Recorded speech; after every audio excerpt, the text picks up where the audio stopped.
సిలువ వైపు చూడాలి, క్రీస్తు వైపు చూడాలి, క్రీస్తును వెంబడించాలి. క్రీస్తు ఎప్పుడో ప్రభు మనం చేయబట్టుకున్నాడు. ఆ చెయ్యిని విడిచిపెడితే ఎక్కడో గుండెలో పడిపోతాము, ఎక్కడో మొలకమ్మలో పడిపోతాము, ఎక్కడో పడిపోయే జీవితంలో ఉంటాము. పట్టుకున్న చెయ్యిని అలాగని గట్టిగా పట్టుకొని మెల్కిషెదెకు క్రమము చొప్పున నడుద్దాం. ఆయనే శ్రమలు పడి, ఆయనే బాధలు పడి, ఆయనే శోధన పడి, ఆయన మనందరి కొరకు ప్రాణమును అర్పించాడు, మనందరి కొరకు రక్తమును కాల్చాడు, మనందరి కొరకు ఎండలో మండుటెండలో నాగటి స్థలంలో దున్నబడ్డాడు, ఏడ్చబడ్డాడు, కొట్టబడ్డాడు, దూషించబడ్డాడు. ఈరోజు నీ నా జీవితం ఎలా ఉంది? మన జీవితంలో ఎలా మన ప్రభు కొరకు సాక్షిగా జీవిస్తున్నాం? మన జీవితంలో ప్రభు కొరకు ఎలా నమ్మకంగా జీవిస్తున్నాం? ప్రభు మనల్ని అడిగినప్పుడు మనం ఏం చెప్పగలం? ప్రభువు సమాధానం ఏమి ఇవ్వగలం? సమాధానం చెప్పలేని పరిస్థితుల్లో జీవిస్తున్నాం. మనం ప్రభు సాక్షిగా జీవించలేని పరిస్థితుల్లో జీవిస్తున్నాం. సాక్షిగా జీవించాలని వాక్యం సెలవిస్తుంది. మెల్కిషెదెకు క్రమం చొప్పున నడవాలి. ఈ క్రమము అవసరము. క్రమంలో నడిచిన ఆయన విశ్వాసాన్ని బలపరుచుకొని ఆయన జీవితంలో గొప్పగా దీవించబడ్డాడు. అబ్రహాము జీవితం దేవుడు గొప్పగా ఆశీర్వదించాడు. ఈరోజు నీ నా జీవితాన్ని దేవుడు ఆశీర్వదిస్తున్నాడు. ఆయన పడిన శ్రమలో మనం ఎంతగా కొనసాగుతున్నాం. ఆయన శ్రమలు పడ్డాడు, బాధలు పడ్డాడు.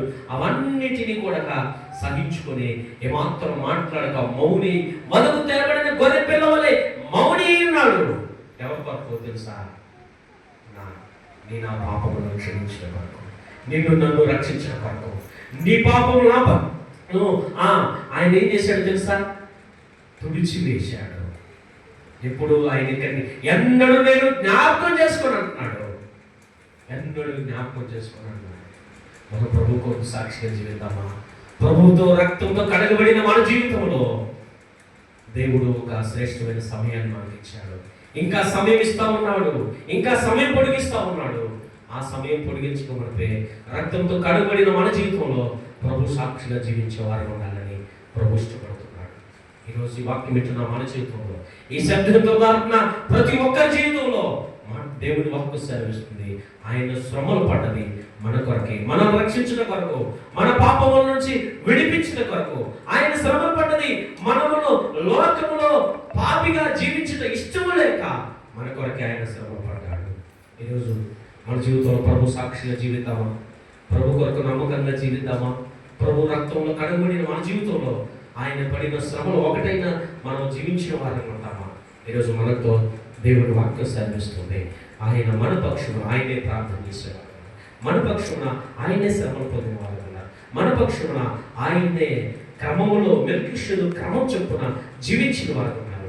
ఈరోజు నీ నా జీవితంలో మనం ఎలా జీవిస్తా ఉన్నాం, ఎలా కొనసాగుతా ఉన్నాం? ఈరోజు దేవుడి వాక్కు సెలవిస్తూ ఉంది. మనము జీవితంలో మనం దేవుని కొరకు సాక్షిగా జీవిద్దాం. ప్రభు రాకడ వరకు, ఆయన మన ప్రాణము ఉన్నంత వరకు, ప్రభు రాకడ వచ్చేంత వరకు సాక్షిగా జీవించినట్లయితే మన జీవితంలో ప్రభు ఆ నమ్మకమైన మంచి దాసుడు అంటాడు. ఆ సాక్షిగా జీవించి ప్రభు కొరకు ముందుకు కొనసాగుదాం. దేవుని మాటలు దీవించును గాక.